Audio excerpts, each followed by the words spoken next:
What up, y'all? It's your boy, Prince Jonathan, Mr. Dominate the Day. Woo! Coming back at you for another video. Oh man, things are heating up because we're getting through it. And as I've been doing this, a lot of things have been popping up. As I've been doing, I think this is like 45 almost, 45, 44 in that range. I usually know once I look at the count. But a lot of things have been popping up on things that A, I need to work on, B, that I should complete, C, how well I've done, like reading books and keeping my exercise routines up, keeping those wins in the beginning. And I just wanted to reach out to y'all, what do you need to hear? Where are you at in your life right now? How can I help serve you better? How can I serve you better as Prince Jonathan? How can I do that? Let me know in the comments, talk to me, let's communicate, let's vibe, let's do this, all right? Because this isn't just about 75 speeches in 75 days. This is about getting both of us to level up. This is about getting your life to move up. What messages do I need to dive deeper into? And today, I think it's just been on my mind because of kind of like the funk I've been in, the fog, per se, I've been in the last couple days. And I realized I really haven't touched much on mental health. And just so y'all know, I suffer too. I suffer from anxiety and depression. Those are my two big things. And being that I now know who I am, I'm an extrovert. I'm definitely intuitive, but at the same time, I can be in the middle of a room and just be like, let's light this up. You know what I mean? I'm just big. And things that have been popping up, I've been looking over my life, especially speaking every single day. It tends to make you present.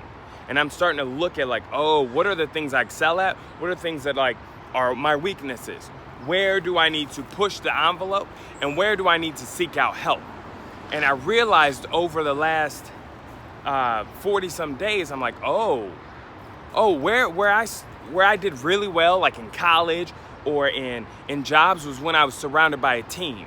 So right now I'm actively working to A, be a better leader for the team that I have, but also seek out someone that has a strength in an area that I don't have that strength. And that's really organization. Keeping all this vision, because I'm a visualizer. I love to be all right, we have this grandiose thing. The only problem is I get lost in how to do the details. It's the how that I love to bounce back and forth with. How can we do this? How do we need to do this? So if you know somebody, holla at your boy. If you're that somebody, holla at your boy, because I'm grassrooting this. Just so you know, I'm also doing basically what Eric Thomas did in the beginning. I'm trying to do that. I'm following that model. Because right now, that's all I can afford is that model. So back to mental health, where I'm at right now. It's been weighing on me because I've been feeling like I've just been alone. And for me, when I'm alone, that's when my mind starts to make up all types of stories, rackets that are not serving me, rackets that are pulling me away from my vision, slowing me down. So I have to actively get into groups. I've said it before. If you're not in a place where other people are watching your back, sharpening your iron, and you're sharpening theirs, you need to get into there, because sometimes just having that is enough external awareness to say, oh, where do I need to improve? What do I need to get better at? And be around real people, not people that are just gonna gas you up and be like, great job, awesome. People that are gonna be like, you need to work on this. This is subpar for you. You said you got this goal. So where am I at right now? I've been through counseling. I've been through therapy. I've been on Zoloft before. My mental clarity, I've bounced in and out or around suicidal thoughts. I've had all those. It's not fun.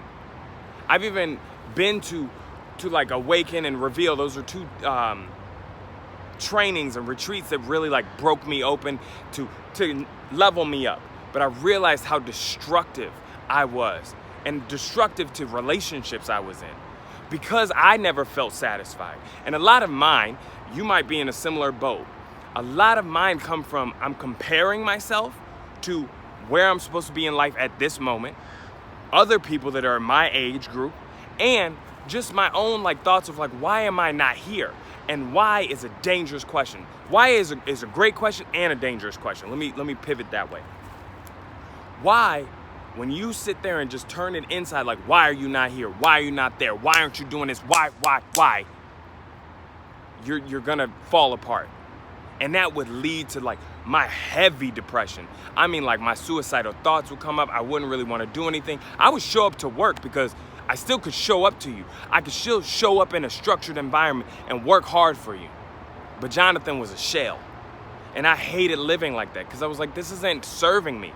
And every year I'd bounce around jobs because I get to the point where I'm just like, I'm not getting something from what I'm doing, but I'm also not able to receive what I want.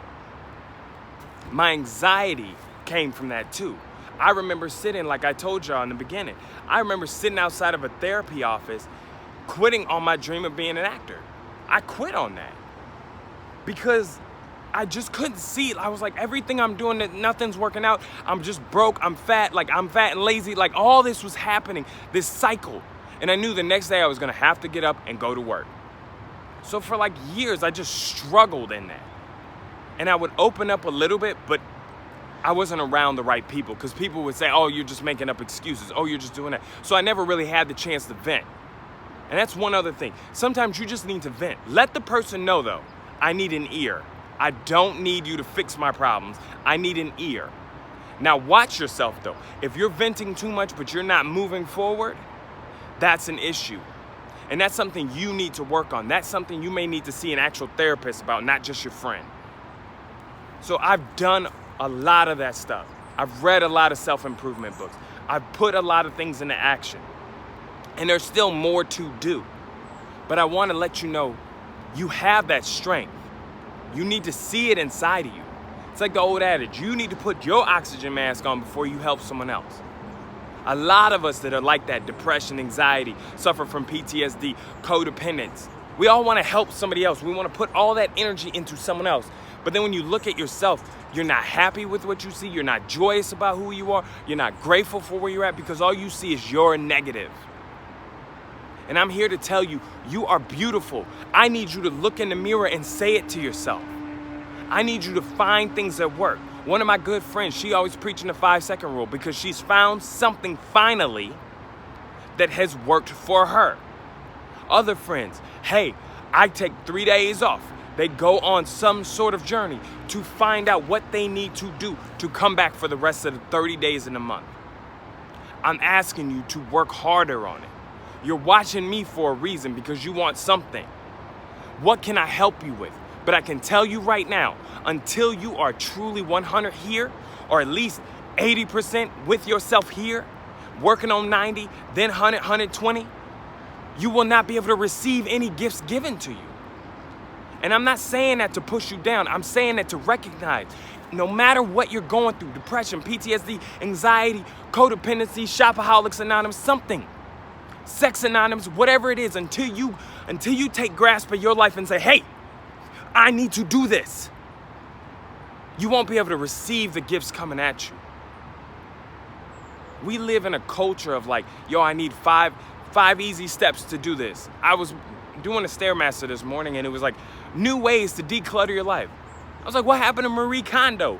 What happened to just organizing? What happened to maybe just reaching out and asking for help? That was like the first way to declutter your life. Hey, I need some help. Stop. We don't need to get wrapped up in what others are doing. We need to find out what we need. How can we receive it though? That's the hardest part. You may know what you need, but you are not open to receive it. For a long time, I couldn't take a compliment. Like I would, you'd be like, Jonathan, you're so talented, oh my gosh. And I'd be like, haha, thank you. And in my head, I'm like, nah, I still got things to do. Oh, I messed up. No, I'm like, I would degrade myself, like real bad, right after you give me a thing. And that's when I knew I was like, okay, that's not a normal response to doing something.